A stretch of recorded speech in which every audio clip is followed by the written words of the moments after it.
సుప్రీంకోర్టులో వివేకానంద రెడ్డి కేసు మీద జరిగిన ఆర్గ్యుమెంట్స్ కానీ వాదనలు ప్రతిపాదనలు విన్న తర్వాత రాష్ట్ర ప్రజలకు కొద్దిగా వివరణ ఇచ్చేందుకు నేను ఈ ప్రెస్ మీట్ పెట్టడం జరిగింది.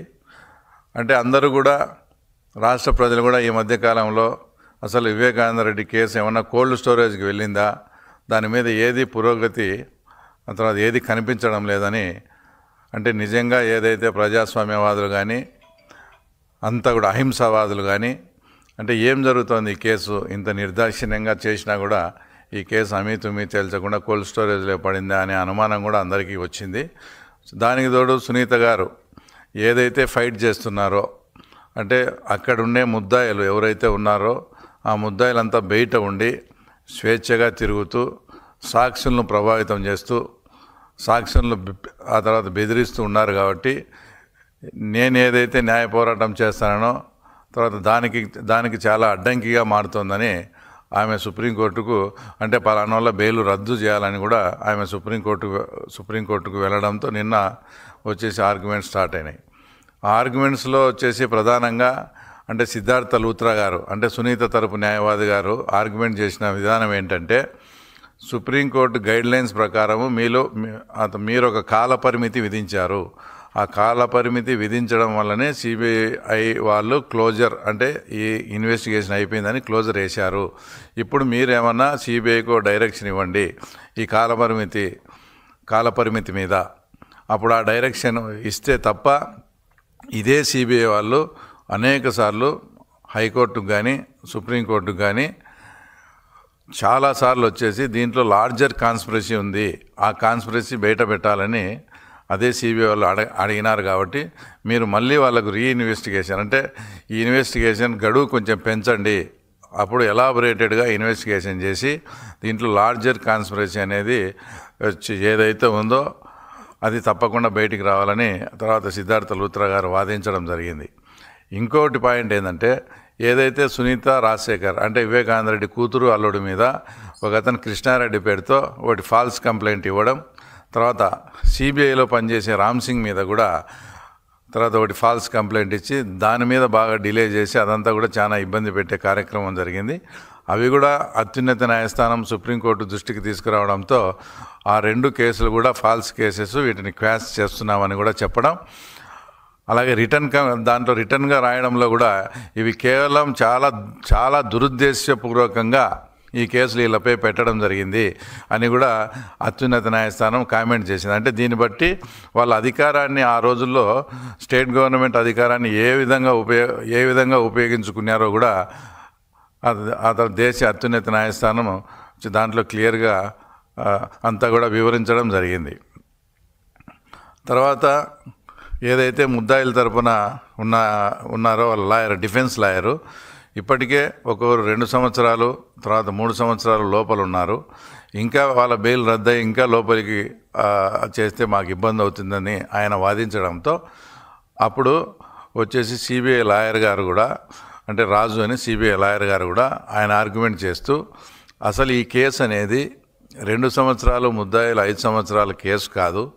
ఈ కేసును అప్పట్లో సాక్ష్యాలు నీట్గా తురిపేయడం కానీ, ఆ తర్వాత మొదటిగా దాని ఆత్మహత్యగా చిత్రీకరించడం కానీ, తర్వాత సాక్ష్యాలను చెరిపేయడం, తర్వాత కుట్లు వేయడం, ఇవన్నీ చూస్తే అసలు వీళ్ళకు 2 ఏళ్ళు 5 ఏళ్ళు కాదు, ఇది మరణశిక్ష వరకు పోయే కేసు ఇది.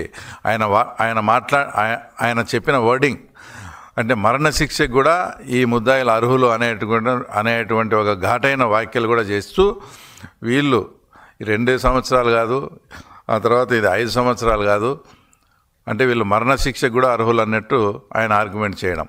ఇదంతా విన్న తర్వాత సుప్రీంకోర్టు ధర్మాసనం వచ్చేసి, అంటే ఇంతకు మీరు ఏం అడుగుతున్నారు, ఇప్పుడు మీరు ఏమన్నా కస్టోడియల్ ఇన్వెస్టిగేషన్ అడుగుతున్నారా, అంటే ముద్దాయిలను లోపలే పెట్టి ఈ కేసు విచారణ జరపమంటారా తర్వాత అని ఫస్ట్ క్వశ్చన్ అడగడం. రెండోది, అలా ఒకవేళ ముద్దాయిలను లోపల పెట్టాల్సి వస్తే ఆ ముద్దాయిల పేర్లు ఇమ్మని కూడా అత్యున్నత న్యాయస్థానం అడగడం. అప్పుడు సుప్రీంకోర్టు తర్వాత అప్పుడు సిబిఐ లాయర్ వచ్చేసి మాకు 9వ తేదీకి గడువు లోపల మీరు రిటర్న్గా క్లియర్గా అఫిడవిట్ ఇవ్వండి, ఏ ముద్దాయిలను లోపల పెట్టి కేసు విచారణ చేయాలి, కస్టోడియల్ విచారణకు మీరు అడిగినప్పుడు ఏ ఏ ముద్దాయిల్లో ఆ ముద్దాయిల పేర్లు కూడా ఇవ్వండి అని ఆయన క్లియర్గా ఒక డైరెక్షన్ కూడా ఇచ్చారు. అంటే ఇవన్నీ కూడా సునీత గారు ఏదైతే ఒక పోరాటం చేస్తున్నారో ఆ పోరాటానికి ఒక ముందు స్టెప్, అంటే ఒక స్టెప్ ముందుకు పోయినట్లు వచ్చేసి క్లియర్గా కూడా ఇదంతా కనిపిస్తుంది. దాంట్లో కూడా ఎవరైతే ఈ ముద్దాయిలుగా ఉన్నారో దేవిరెడ్డి శంకర్ రెడ్డి కానీ వాళ్ళ అబ్బాయి వచ్చేసి అక్కడ కడప జైల్లో దస్తగిరి ఉన్నప్పుడు అక్కడ పోయి ఆయన ప్రలోభ పెట్టడం, ప్రలోభానికి లొంగకపోతే భయపెట్టడం, ఆ ఇన్సిడెంట్ జరిగినప్పుడు నేను కూడా సహముద్దాయిగా అదే జైల్లో ఉండి తర్వాత నాతో కూడా స్టేట్మెంట్ తీసుకున్నారు. అంటే ఈ రకంగా వీళ్ళు సాక్షులను ప్రలోభ పెడతా, సాక్షులను భయపెడతారనే దానికి రెండో ఉదాహరణ వచ్చేసి ఈ మధ్యకాలంలో జెడ్పీటీసీ ఎలక్షన్ జరిగింది పులివెందుల్లో.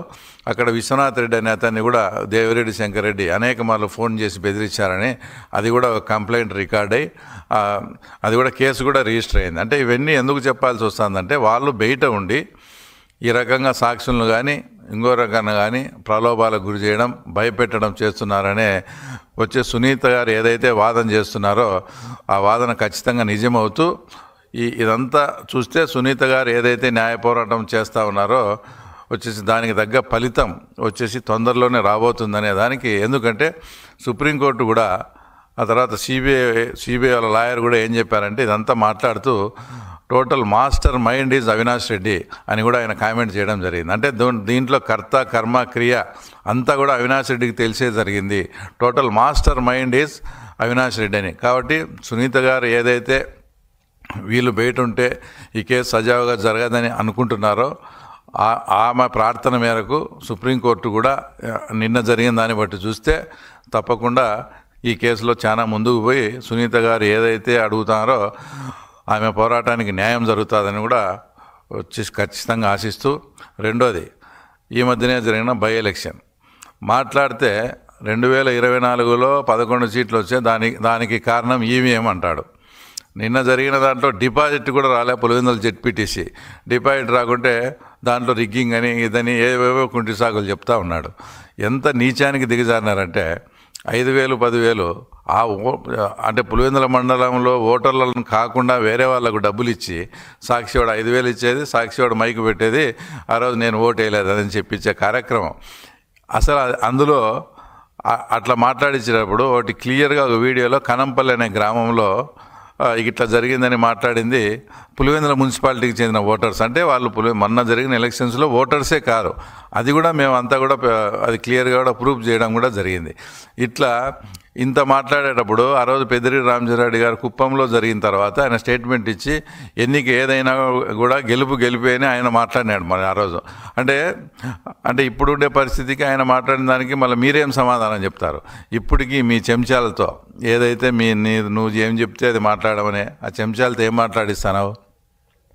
ఈసారి మీరు రాజీనామా చేయండి, తర్వాత కేంద్ర బలగాలతో తర్వాత మళ్ళీ ఎలక్షన్ పెట్టండి, అప్పుడు చూసుకుందామని తర్వాత నువ్వు మాట్లాడిస్తా ఉన్నావు. ఎస్, నేను ఇప్పుడు కూడా చెప్తున్నా, ఆ జెడ్పీటీసీ పదవి అనేది 9 నెలలే ఉంది.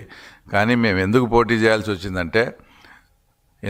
వచ్చిందంటే పులివెందుల్లో ప్రజాస్వామ్యబద్ధంగా ఎన్నిక జరిగితే జగన్మోహన్ రెడ్డి పరిస్థితి ఇది అని రాష్ట్ర ప్రజలకు తెలియజేయాలనే ఉద్దేశంతోనే మేము ఎలక్షన్ ఫేస్ చేయడం జరిగింది. మేము అనుకున్నట్లు అంటే ప్రజలు కూడా అదే అనుకున్నారు, మేము అనుకున్నట్టు ప్రజాస్వామ్యబద్ధంగా జరిగితే జగన్ పరిస్థితి తేట తెల్లమైంది. దానికోసమే మేము ఎలక్షన్ జరిపినాం. కానీ ఈ పదవి అనేది మాకంత ముఖ్యం కాదు. ఎస్, ఇప్పుడు మీరు చెప్పినట్లే మేము మా భార్యతో మేము రాజీనామా చేయిస్తాం. తర్వాత మిమ్మల్ని కూడా ఒకటే సవాల్ అడుగుతున్నా నేను. ఏదైతే పులివెందుల ప్రజలు నిన్ను ఎమ్మెల్యేగా గెలిపిస్తే ఇంతవరకు అసెంబ్లీకి రాలే, పులివెందుల సమస్యలు ఏమీ పట్టించుకోలే. అట్టేటప్పుడు నీకు ఎమ్మెల్యే పదవి కూడా నువ్వు అనర్హత, ఆ ఎమ్మెల్యే పదవి కూడా నువ్వు అర్హుడు కాదు. నీకు నిజంగా నిన్న పులివెందులు జరిగిన ఎలక్షన్ ప్రజాస్వామ్యబద్ధంగా జరగలేదు అని నువ్వు నిజంగా ఫీల్ అయ్యి ఏదన్నా ఉంటే మీరు కూడా ఖచ్చితంగా రాజీనామా చేసి రండి. 2 ఎలక్షన్స్ తర్వాత కేంద్ర బలగాలతో జరిపిస్తాం. ఎలాంటి ప్రజాస్వామ్యబద్ధంగా సెంట్రల్ ఫోర్స్ పెట్టి మీరు అడిగిన విధంగా సెంట్రల్ ఫోర్స్ పెట్టి జరిగిద్దాం. అప్పుడు పులివెందుల ఎమ్మెల్యేకి బై ఎలక్షను, పులివెందుల మండల జెడ్పీటీసీకి కూడా బై ఎలక్షన్ వస్తుంది. అప్పుడు చేతన అయితే చూసుకుందాం. అప్పుడు నీ కథ ఏందో మా కథ ఏందో రాష్ట్ర ప్రజలకు కూడా తెలుస్తుంది. దమ్ముంటే నా ఈ సవాల్ను స్వీకరించవలసిందిగా జగన్మోహన్ రెడ్డిని కోరుతున్నాను.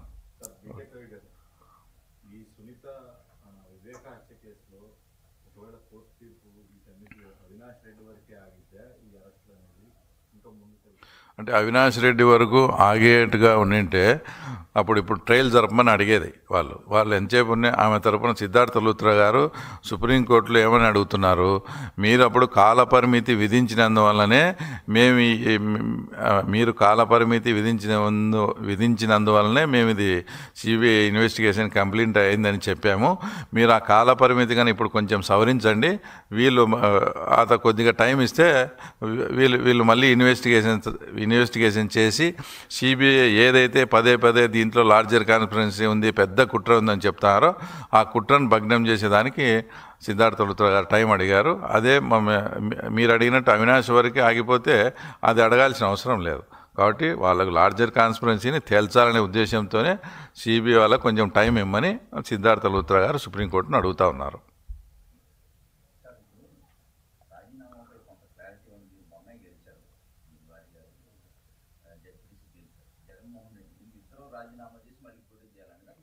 అంతే. అంటే వాళ్ళ చెంచా బ్యాచ్తో ఇది అట్లా జరగలేదు, ఇది ఇట్లా జరగలేదని ఏమేమో చెప్తున్నారు కదా.